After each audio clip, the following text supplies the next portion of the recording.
Hello, Teddy Rubskin here, and today we're talking about Batman. Yeah, I know we talked about his movies already, but now we're talking about the character himself, who is my favorite comic book character ever. Yeah, he's cooler than fucking Spider-Man, Superman, Wolverine, the Hulk, fucking Doctor Strange, Hellboy, Spawn, Punisher, any of them. Batman's the coolest. But why is he so cool? You know, when really he's just a rip-off of Zorro. I mean, even Bob Kane, who created Batman, admitted that he just ripped off the idea from fucking Zorro. You know, Zorro's this guy in a black cape. He rides a black horse, Batman rides a black car, but that's about the only difference. I mean, he runs around fighting crime at night, hiding in the shadows. His base is a cave that's underneath his fucking mansion, because his secret identity is this rich dude, right? You know, Zorro's got a calling card, Batman's got a calling card. They're the same fucking thing. The only difference is Batman is a bat. And all that goes along with that, you know, vampire Dracula kind of thing. You know, Batman even fought Dracula. Not crazy. Well, Batman's got a bunch of villains. And that's what's really cool about Batman. His fucking rogue gallery of fucking villains. With the Joker on right fucking top, because he's the coolest one. So, we talked about the Joker before, so let's talk about some of his other villains. Like the fucking Catwoman.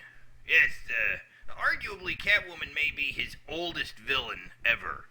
It depends on whether you believe this chick is the same as that chick, or whether it's the same chick over the years. I personally think the Catwoman's changed over the years, because one Catwoman doesn't necessarily have anything to do with another one.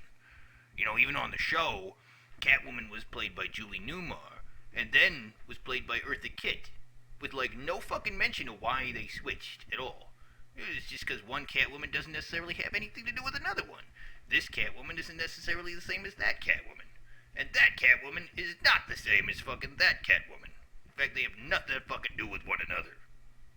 Hell, if they decide to use Catwoman in the next fucking Dark Knight movie, she could pretty much be fucking anything as long as she kinda looks cat-like, you know? Crazy. But the Riddler, on the other side, who's another one of his classic villains, has been fairly consistent over the years. And most of the time, it's a variation on Frank Gorshin's version of the character. Right? Frank Gorshin played him on the show, and he created the classic version of the Riddler character. When Jim Carrey did it, he was pretty much doing the Frank Gorshin thing. See, the costume's even the fucking same. Fucking same. Yeah. I mean, even in the fucking, in the comic books, the cartoon, action figures, video games, everywhere. The only time they tried to change was on The Batman cartoon show.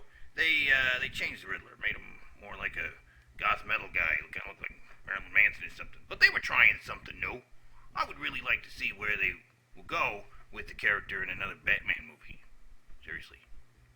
Of the original fucking guys that were on the original show, the next one would be Penguin, but fuck the Penguin. Fuck him, seriously. Fuck the Penguin, he's such a stupid idea. He looks like a penguin, he's got a long nose and is short and...